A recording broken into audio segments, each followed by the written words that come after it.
มาขอว้าวแนวพอดีเนาะมาขอคนดังพอดีพี่น้องว้าวแนว สบายดีครับสบายดีสวัสดีครับ สบาย ผ ดี มครับผม โอ้สบายดี คอยกุ้งวัยรุ่นคลายฝันเส้นเก่าเส้นเดิมเนาะ โอ้มีส่องอยู่บ่เนาะ มีซื้อได้เนาะส่องเนาะ กุ้งวัยรุ่นคลายฝัน โอ้ฝากติดตามเพิ่นเด้อพี่น้องYouTube ส่อง YouTube เนาะ แม่น ส่วนเบาแนวเราก็เจ้าเก่าเจ้าเดิม ครับผม โอ้ พี่ เนาะ น้องหนาเดิมหนาเก่า เออฝากส่องเพิ่นเด้อเบาแนวปลาไหลเนาะ ปลาไหล อืม ครับตอนนี้ก็มานี่แหละมาเบิ่งความเจริญของเมืองไทยเพิ่นนี่แหละพี่น้อง อืม สะดวกสบายเนาะตอนนี้ก็เลิกแล้ว โอ้เลิกแล้วเนาะ เชียร์ทุก อัน มื้อ นี้ นี้ ก็มาแวะร้านสะดวกซื้อเนาะโอ้นะพี่น้อง นี่คือจุดเด่นนะ จุดเด่นเลยนะจุดเด่นเลยพี่น้อง เด่นของเมืองไทยนะ เออ ก็คือเปิด24ชั่วโมง 24ชั่วโมง สะดวกสบาย แม่นสะดวกสบายทันใจอยากซื้อหยังก็ได้เบิด แม่นพอแค่มีเงิน แม่น ข้าวผัดก็มีเนาะ โว้ยมี โอ้แน่นอนดีเลยเออบ้านเฮามีบ่แนวนี้ โว้ยหาอย่างมีกัน หา หน่อย อย่างเนาะ แต่ว่ามีนะได้เริ่มเปิดเลยนะเริ่มเปิดเซเว่นเริ่มลง แม่นอยู่ เริ่มไปลงทุน แม่น ที่ อยู่ เราแล้ว เนาะ นะ แม่น แม่นแต่ว่าก็ยังหน่อยอยู่ เออก็ยังหน่อยเนาะ แม่นยังหน่อย แต่แถวบ้านนอกก็อาจสิบ่มี แม่น ถ้าบ้าน มี เขา แต่ในเมืองเนาะ แม่นมีแต่ในเมือง ถ้าบ้านเขามีแบบนี้คอยว่าดีนะ ดี สะด นะ วกสบาย แม่น เขาอยากกินเขาตอนไหนก็ได้กินได้ มาซื้อได้ เนาะ ที่นี่ทีเดียวเซ แต่ เว่น ว่าในอนาคตก็อาจสิบ่แน่คือกันเนาะ แม่น บ่แน่เนาะ บ่เกินอีก3ปี 3 ปี เพราะว่า น่า ตอน สิ นี้ เขตปักซองเขตสวรรค์เขตสวรรค์นี่มีแล้ว มี สวรรค์ว่าเขตเซโนเซโนมีแล้ว มีแล้ว รักษา แห้ง มีแล้ว อืม ก็คื ยั อง บ่มีแต่ปักซอง เป็นเจ้าของคนไทยนี่แหละ แม่น แล้วก็ร่วมมือกับคนลาวเฮา ข้างล่างเนาะ ร่วมมือกัน เปิดเป็นเซเว่นร้านสะดวกซื้อ แม่น เปิดจะเปิดมาประมาณปีที่แล้วเนาะ แม่ สอง ปีที่แล้วปีที่แล้ว ก็ถือว่าสุดเทือน ก็ เดี๋ยวรอ เริ่มเจริญแหน่จังน้อยเนาะบ้านเฮาก็ดี แม่น มันก็สิดี เพิ่มความสะดวกสบาย นี่ เอา พี่น้องความสะดวกสบายนี่บ้านเพิ่นเด้อเนี่ยอยู่ประเทศไทยเนาะ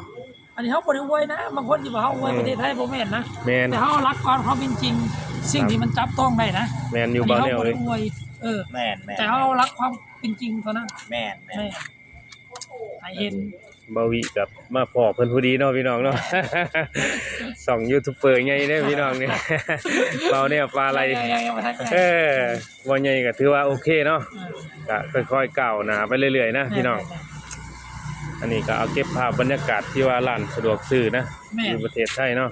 แล้วบ่สุดยอด เออ สุดยอดนะ สุดยอด มันมีร้านสะดวกซื้อแล้วก็อีกร้านหนึงเป็นร้านยังบ่ฮู้ ร้านยังเนาะ CJ ซีเจอันนั้นก็ร้านสะดวกซื้อ CJ แต่ว่าเพิ่นสิปิดไปด้วยร้าน แหละไอ้พี่เจ้าคิดบ่ว่าเปิดใกล้กันจังซี่มันคือขายได้ มัน เจ้า ก็ เคย สิ คิดบ่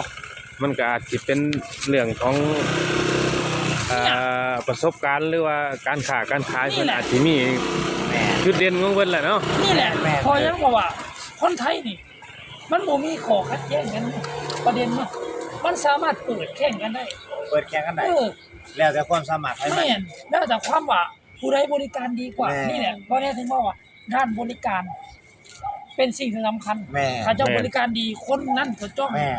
จะมาใช้บริการเจ้าเรื่อยๆถ้าเจ้าบริการบ่ดีมีคนอยากจะใช้บริการเจ้าบ่บอกลูก บ่มีเลย ยาก โอ้ย ทันแล้ว เด้อ ขนาด เลย ข่อย บ่มี ข่อยยังถ้าเซเว่นนี่ก็เขา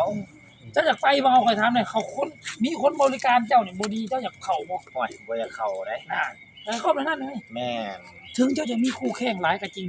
แต่ว่า แต่เฮาบริการดี บริการดี เขาเน้นไปที่บริการ ประทับใจ แม่นประทับใจ แม่ สุดท้ายก็มาเรื่อยๆเรื่อยๆ แม่ เรื่อย มันก็ขึ้นอยู่กับพนักงาน ๆแม่ ที่ นถึงกับพนักงาน ที่ต้อนรับ แม่ แขกต้อนรับ แม่นแม่น ลูกค้าได้เนาะ นี่ ของจังซี่เด้อ อันนี้คือสิ่งสำคัญ เออ คือจุด สิ่ง ขาย สำคัญ แม่น ถึงจะมี10 20ล้านอยู่ที่เดียวกัน แต่ว่ามันเป็นไอเดียของมันว่าไผจะขาย คำเว้า แม่น คำบอกของไปของมัน แม่นนี่แหละ